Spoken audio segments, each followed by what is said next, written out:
안녕하세요. 다시금 취업 시즌이 다가오고 있네요. 이맘때였던 것 같습니다. 몇 년 전 제가 처음 취직을 했을 때는 주변에 아직 취직을 못한 후배들이나 친구들한테 술 한 잔씩 시원하게 쏘면서 조언 아닌 조언 같은 걸 해줬는데, 이제는 주변 사람들도 전부 다 자리를 잡아버리고 취직 관련해서 질문에 오는 사람도 거의 없다 보니 이렇게 취업 시즌이 다가오면 있나 생각이 나곤 합니다. 저도 취직할 때 여러 실패의 고배를 들어야 했었어요. 남들과 마찬가지로 군대를 전역하고 대학을 졸업한 뒤에 어떻게 서울에 취직해 보겠다 노력하다가 잘 풀리지 않아서 본가로 돌아와야만 했습니다. 더 이상 부모님 신세를 지지 않겠다 했는데 결국 부모님의 품으로 돌아와야 했었지요. 부모님은 일단 뭐라도 해보라면서 아르바이트 같은 거라도 해보길 바라셨는데, 그래도 대학 나온 자존심이 뭐라고 어떻게든 더 취직 준비를 해보려고 했었습니다. 본가가 지방 중소도시기는 했지만 그래도 이 근처에도 이름 있는 중 경기업이 몇 개가 있었던지라 그쪽에도 취직을 해보려고 했죠. 보기 좋게 좋은 직장에 취직하겠다 다짐을 했지만, 사실 취직이 마음먹은 대로 된다면 해마다 뉴스에서 매일같이 청년들이 취업하기 소식을 듣지 않아도 되겠죠. 그래서 원래 다짐했던 것과는 다르게 부모님 집에서 밥만 축 내면서 하루하루 부모님 등골을 빼먹으면서 지내게 되었습니다. 어머니는 동네에 있는 작은 교회에 다니셨습니다. 저희 집이 아파트 1층인지라 제가 방에서 공부하고 있으면 듣기 싫어 도 바깥에서 나는 소리가 들려요.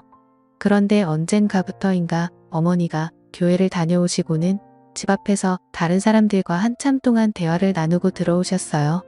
어머니와 대화를 나누는 사람의 목소리를 잘 들어보니 제 또래 정도 되는 여자의 목소리였는데, 알고 봤더니 아파트 같은 동에 새로 이사온 신혼부부가 어머니와 같은 교회를 다니게 되면서 같은 아파트에 살고 계신 어머니와 친하게 지내게 된 거예요. 그 뒤로부터는 교회 가는 날이 아니라도 두 사람이서 자주 어울리고는 했습니다. 아침에 어머니와 함께 근처 카페에 가서 브런치를 먹는다든지 하면서 말이죠. 어머니가 그 신혼부부들을 많이 챙겨주시는 것 같았어요. 시골에서 들어온 과일 같은 것도 매일 따로 담아서 보내주시고 가끔은 반찬이라고 해서 드리고 했습니다. 그 신혼부부도 그냥 맨입으로 넘어가지는 않고 어머니가 뭐를 주실 때마다 작은 선물 같은 걸 사서 보내주고는 했어요. 뭐 그런 식으로 교류가 있다 보니까 제가 마주칠 생각이 없었어도 마주치게 되더라고요. 남편은 회사원이기 때문에 낮에는 일하러 간 듯 싶었고 매번 그녀만 따로 찾아왔었어요. 머리가 덥수룩하게 길어서 미용실에 다녀오는 길에 집 앞에서 담소를 나누고 계신 어머니와 그녀를 처음 마주치게 되었습니다. 제 또래 정도로 보이는 외모였는데 솔직히 나이를 가늠하기 조금 힘들었습니다. 그 당시 제 또래 중에 벌써 결혼을 하는 사람은 별로 없었기 때문인데, 신혼부부라는 걸 알고 있다고 하더라도 겉으로 보기에는 저랑 비슷하거나 3살 정도 차이가 날 것 같은 정도였거든요. 눈이 큼직하고 콧망울이 예쁜 미인형 얼굴이었는데 조금 수수하게 아름다운 편이라서 남자들이 환장하거나 할 만한 타입은 아니었습니다. 조금 똑똑해 보이고 말 붙이기 어려운 여자를 처음 알았을 때 젊은 선생님 같은 분위기를 가지고 있는 사람이었어요. 그때가 초여름이었는데 민소매로 된 원피스를 입고 있었는데 틀어올린 머리 때문에 목에서 어깨로 떨어지는 곡선이 훤히 보여서 저도 모르게 손에 땀이 나기 시작했어요. 운동을 많이 한 것처럼 보이지는 않았지만 그렇다고 보기 싫은 정도가 아니라 딱 자연스럽게 좋은 느낌이었습니다. 그녀를 처음 본 그날은 그녀가 어머니한테 저번에 주신 반찬 그릇을 돌려주면서 그 안에 쿠키 같은 걸 가득 채워서 돌려주려고 온 날이었어요. 그녀가 반찬을 사려고 돌아오는 저를 딱 마주치고는 어머니한테 아드님이신가 봐 하면서 단번에 눈치를 채시더라고요.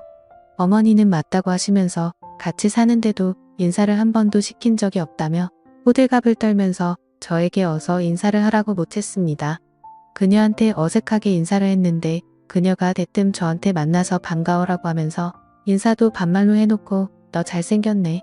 여자한테 너 인기 있으면서 약간 애 취급을 하듯이 말을 하더라고요. 끼케야 저랑 3살 정도 차이밖에 나지 않아 보였는데 암만 직하 결혼을 했다고 저를 어린애 취급하는 게 조금 어이가 없었습니다. 잘생겼다고 해주기는 했지만 당연히 그건 입에 발린 소리일 테고, 저는 그녀가 조금 무례하다는 생각이 들어서 아무리 우리 어머니한테 잘하고 매너 있는 척을 해도 그녀는 예의 있는 사람을 가장한 싸가지 없는 사람이라고 생각을 했어요. 어머니는 거의 그녀하고 친구처럼 지내게 되었는데 가끔씩 마주치는 걸 떠나서 언젠가부터는 만나는 횟수가 매일로 바뀌었습니다. 그것도 모자라서 아파트 입구에서 매번 나누던 담소가 언젠가부터는 날이 너무 더워졌다며 어머니가 기었고 그녀를 집 안으로 초대하기 시작했고 그 이후부터는 그녀가 매일같이 대낮 시간대에는 저희 집에서 시간을 보내고 가더라고요. 저는 그녀의 아름다운 첫 모습과는 다르게 조금 무례한 첫인상 때문에 그녀가 집에 올 때면 최대한 방 안에 틀어박혀서 화장실도 가지 않고 코빼기도 내비친 적이 없었습니다. 어머니가 나와서 인사를 하라고 몇 번 저한테 시키기도 했는데 저는 그럴 때마다 자는 척을 하면서 못 들은 척을 했어요. 그렇게 되도록 피해였는데 어쩔 수 없이 그녀와 엮이게 되는 날이 생기게 되었습니다. 잠깐 우체국에 다녀올 일이 생겨서 외출을 하게 되었습니다. 그런데 그 사이에 어머니가 저에게는 말도 없이 나가신 거예요.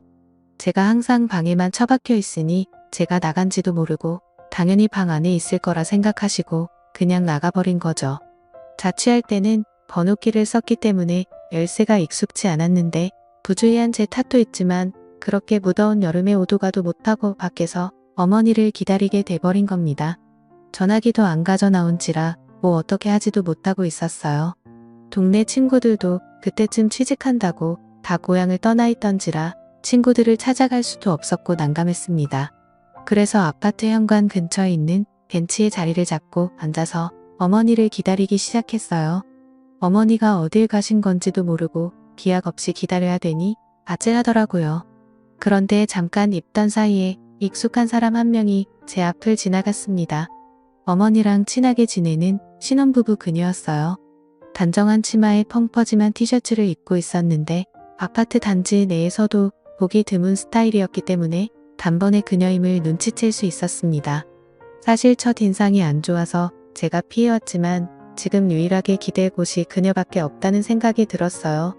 그래서 쭈뼛거리면서 그녀를 불러 인사를 건넸습니다. 저를 보더니 생긋 웃으면서 인사를 하는데 그날은 또 웃을 때 보조개가 보인다는 걸 처음 알았네요. 웃는 게 너무 예뻐 보여서 할 말도 까먹고 넋을 잃고 그녀를 쳐다봤습니다. 하지만 이내 또 동네 꼬마에 부르듯 대하는 그녀의 태도에 정신이 번쩍 들더군요. 하지만 그녀 심기를 건드려서 좋을 게 없는 상황이었기에 최대한 참으면서 지금 집 문이 잠겨버려서 그런데 혹시 전화 한 통만 빌릴 수 있느냐고 물어봤어요. 저는 오도 가도 못하는 상황이라 어이가 없는데 그녀는 제 상황이 뭐가 그렇게 재밌는지 깔깔거리며 웃으면서 제 등 쪽을 찰싹찰싹 치더라고요. 또 그런데 막상 요 근래 취직 준비하면서 여자랑 이렇게 가까이서 터치가 있던 게 언제 있던가 싶어서 괜히 기분이 묘해지기도 했습니다. 그녀는 흔쾌히 가방 안에서 전화기를 꺼내 저한테 빌려줬어요. 깜짝 놀란 게 핸드폰 배경화면 사진이 그녀가 바닷가에서 수영복을 입고 찍은 사진이더라고요. 그녀도 그걸 생각도 못한 건지 흠칫하면서 얼마 전에 여름 휴가 다녀와서 찍은 사진인데 마음에 들어서 그런 거라며 애써 상황을 모면하더라고요. 아무튼 덕분에 어머니와 통화가 되었는데 어머니는 어쩌냐 하시면서 멀리 나와서 오늘 저녁 늦게나 들어간다고 어디 가 있을 때 있으면 가 있으라고 그러고 대충 전화를 끊었습니다. 제가 가 있을 곳이 없어서 절망적인 표정으로 전화를 끊었는데 그녀가 그걸 눈치를 챘나 봐요. 저한테 어디 갈 곳이 없어서 밖에 이러고 있냐고 물어봤어요. 하는 수 없이 그렇다고 대답을 했습니다. 그녀가 어머니와 서로 친하게 지내는 사이인 걸 떠나서 어쨌든 신혼살림 차린 지 얼마 안 된 새댁인데 집에 저 같은 젊은 남자를 들이는 게 부담이 되긴 했는지 잠깐 고민을 하는 것 같더라고요. 그러더니 그녀가 결심을 했는지 날씨가 이렇게 더운데 밖에 어떻게 어머님이 그래도 오시긴 오신다니 그때까지 자기 집에 가 있자고 하면서 제 손을 잡아 끌었습니다. 자존심 같아서는 그냥 무시하고 밖에서 죽치고 기다리겠다 해도 되었지만 그녀도 그 결정을 내리기까지 고민을 많이 했던 것 같고 어머니와 사이가 좋은 사람인데 그 성의를 제가 무시하는 건 아니라고 생각했습니다. 모르긴 몰라도 그녀도 제가 그녀를 일부러 피했다는 걸 어렴풋이 눈치는 채고 있었을 텐데 괜히 제가 거절했다가는 어머니의 인맥까지 제가 망쳐버리는 게 아닌가 싶어서 그녀의 호의를 받아들이기로 했어요. 앞장서서 집으로 향하고 있는 그녀 뒤를 따라갔는데 여름 햇살이 얼마나 뜨거운지 틀어올려 묶은 그녀의 머리 뒤로 땀방울이 송골송골 맺힌 목덜미가 보이더라고요. 운동을 안 해서 그런가 오히려 목에서 어깨로 떨어지는 곡선이 야들야들해 보이고 걸을 때마다 묶어놓은 말총머리가 좌우로 흔들리는데 괜히 그녀가 동네에 사는 신혼부부가 아니라 그냥 한 명의 여자로 느껴지기 시작했습니다. 뭐 어떻게 해보겠다는 게 아니라 그만큼 저도 긴장이 되었다는 이야기예요. 그녀를 따라 걷다가 그녀의 아파트 앞에 도달했고 엘리베이터에 같이 몸을 실었습니다. 비좁은 밀폐된 공간에서 그녀의 향수 냄새와 샴푸 냄새 그리고 약간의 땀 냄새가 섞여서 그런가 괜히 긴장이 되었습니다. 침을 꿀꺽 삼키는 소리가 들릴 것만 같아서 조심조심하게 되었어요. 가만 생각해보니 이 시간이면 남편 되는 사람은 아직 회사에 있을 텐데 아무도 없는 빈집에 단둘이 있게 된다는 생각이 들기 시작하니 더 떨리기 시작했습니다. 집 안을 들어가니 신혼부부답게 깔끔하게 잘 해놨더라고요. 소파로 저를 안내해주고는 TV를 틀어주는데 채널을 이리저리 돌리더니 애들이 보는 만화 채널을 틀어주었습니다.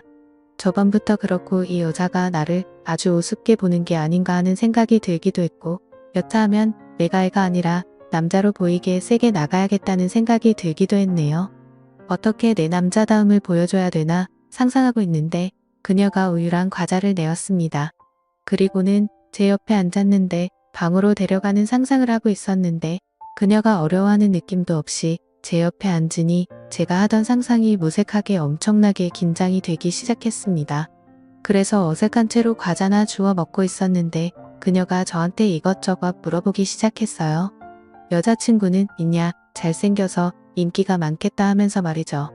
그래도 그녀는 나름대로 저와 그녀의 어색한 관계를 해결하기 위해 노력하는 것처럼 보였어요. 저를 대체 몇 살로 봤길래 저러고 있나 싶은 생각도 들었는데 그녀가 아까 밖에서 흘렸던 땀 때문에 벙벙한 티셔츠가 몸에 달라붙어서 묘한 분위기를 내고 있었습니다. 그녀의 어깨선에만 신경을 쓰고 있었는데 또 다른 매력을 발견하니 그녀가 나를 내 나이에 맞지 않게 보던 말던 더 이상 화도 나지 않고 차라리 그녀가 제 앞에 이렇게 방심하고 있는 게 더 좋구나 하는 들었어요. 그러는 와중에 또 괜히 이 집에 그녀와 저 둘뿐이라는 게 오히려 저를 더 긴장되게 만들었습니다. 그래서 저도 모르게 고개를 숙였는데 한여름의 집이라고 그녀가 양말도 신지 않은 채 맨발이더라고요. 새하얗고 길다란 발가락이 눈에 들어오니 이거 뭐 고개를 내려도 올려도 시선을 어디다 둬야 할지 모르겠더라고요. 엄청 찰나의 순간이었는데 어쩌다 보니 그녀도 저의 시선을 눈치챈 것 같았습니다. 한참 저한테 시덥잖은 질문들을 물어보고 있었는데 그녀가 침을 깊게 삼키는 소리가 저한테 들릴 정도로 크게 났고 그 이후로 그녀도 더 이상 말을 잇지 못하고 정적만 흐르고 있었어요. 그녀가 어떻게 분위기를 전환해 보려고 한 건지 과자 좀 더 덜어오겠다며 자리에서 일어났는데 갑자기 그녀가 제 위로 풀썩 쓰러졌습니다. 보니까 다리에 쥐가 났다고 굉장히 아파하고 있었어요. 아마 저 때문에 긴장해서 그런가 갑자기 일어나면서 근육이 놀랐던 것 같습니다. 그녀가 제 위에 겹쳐져 있는데 다리가 아프다고 이러지도 못하고 저러지도 못하고 있으니 저도 괜히 몸을 움직일 수가 없더라고요. 괜히 제가 몸을 움직였다가는 오히려 더 어색해질 것 같아서 당황해서 어떻게 해야 할지 모르고 몸만 경직돼서 가만히 있었습니다. 쥐가 난 게 조금 잠잠해졌는지 그녀가 잠시 대기하다가는 벌떡 일어났어요. 그녀도 많이 어색했는지 자리에서 일어나고부터는 볼 일이 생겼다며 TV 보고 있으라 말하고 방으로 들어가더군요. 그리고는 어디 전화하는 소리가 들렸는데 통화 내용을 귀 기울여 들어보니 저희 어머니와 전화를 하고 있던 것 같습니다. 아마 어색해진 분위기에 그녀가 불편해서 어머니가 언제쯤 오시는지 확인 전화를 하려는 것 같았어요. 그런데 통화 내용을 들어보니 어머니가 오히려 그녀의 집에 있다니 안심해서 더 늦게 오시려는 것 같아 보였습니다. 평소에도 눈치가 없는 분이시기도 한데 아무튼 그녀도 어머니를 보챌 수가 없으니 알겠다고 하고 그냥 집에 도착하시면 전화 달라고 하고 전화를 끊더군요. 그녀가 다시 거실로 나와서는 어머니가 조금 늦게 오신다네 하면서 통화한 걸 설명하더라고요. 다 듣긴 했지만 못 들은 척 어색해하면서 있었어요. 그러면서 그녀가 배고프겠다며 저녁을 차려주겠다 하더군요. 아무리 봐도 시간을 조금이나마 빨리 보낼 수 있는 건 다 하려는 것처럼 보였습니다. 그래서 그녀와 마주 앉아 밥을 먹게 되었습니다. 그녀의 청순한 외모에 걸맞게 음식도 정갈하게 담고 간도 슴슴하니 자극적이지 않게 먹더라고요. 그녀와 마주 앉아 있으니 이렇게 아름다운 사람과 결혼하면 이런 광경을 매일 보는 건가 하면서 처음으로 그녀의 남편이 부러워지기 시작했습니다. 서로 대화는 나누지 못하고 있는데 그녀 핸드폰으로 다시 전화가 걸려왔어요. 이번에는 그녀의 남편인 것 같았습니다. 그런데 마치 그녀는 통화를 하는데 내가 없는 것처럼 전화를 받기 시작했어요. 아무래도 남편 입장에서 제가 자기가 없는 집에 와 있으면 기분이 나쁠까봐 배려해서 없는 척을 한 거였겠죠. 전화 통화가 끝나고 나서 제가 어색하게 남편분은 오늘 안 들어오시나 봐요. 그러니까 그녀가 오히려 남편과 통화를 하고 여유를 찾은 건지 저한테 남편 말고 이 집에 들어온 남자는 제가 처음이야 뭐 이런 식으로 이야기를 하더군요. 그러다 극적으로 그 어색한 분위기를 깨고 그녀와 이런저런 대화를 나눌 수 있었습니다. 알고 봤더니 그녀는 저보다 10살이나 연상인 엄청난 동안의 소유자였고 그녀도 저를 대학 입시 준비하는 재수생 정도로 엄청 어리게 봤던 거예요. 그래서 서로 오해를 했다고 하면서 대화도 나누고 하니 오히려 그 무거웠던 분위기는 순식간에 풀려버리고 말았습니다. 그리고 알고 봤더니 그녀는 취직 컨설팅을 하는 사람으로 지금은 휴직기를 내고 쉬고 있는 상황이라고 하더군요. 그러면서 이력서 같은 거는 자기가 봐줄 수 있으니 언제나 도움을 요청하라고 하는 거였어요. 알고 봤더니 이쪽 업계에서 엄청 유명한 분이더라고요. 이력서도 아무데나 넣지 말고 제대로 갈 곳을 찾아서 넣으라고 조언을 해줬습니다. 아무튼 그날 이후로 그녀의 도움을 받은 덕분인지 결국 원하는 직장에서 합격 통보를 받게 되었어요. 그날 이후로 그녀와 부쩍 가까워져서 그녀와 매일같이 그녀의 집에서 시간을 보냈는데 막상 취직을 하게 되면서 그녀와 헤어질 생각을 하니 아쉽더라고요. 저도 명절 때나 부모님 집에 내려왔는데 그때는 당연하게도 그녀를 만날 수 없었습니다. 그렇게 자연스럽게 연락이 끊기게 되었고 현재는 그녀가 이사를 가서 어디서 뭐라고 지내고 있는지 알지도 못하는 상황이에요. 지금 생각해보면 현재 저를 있게 한 건 그녀의 도움이 컸는데 변변찮은 감사의 말도 못 전하고 지금은 연락도 되질 않으니 혹시나 이 사연을 들었다면 제가 항상 고마워하고 있지 않고 있다는 걸 알려주셨으면 좋겠네요. 또 찾아주셔서 감사합니다. 매일 새롭고 흥미로운 사연으로 찾아뵙겠습니다. 구독과 좋아요 잊지 마시고 다음 사연으로 다시 찾아뵙겠습니다. 감사합니다.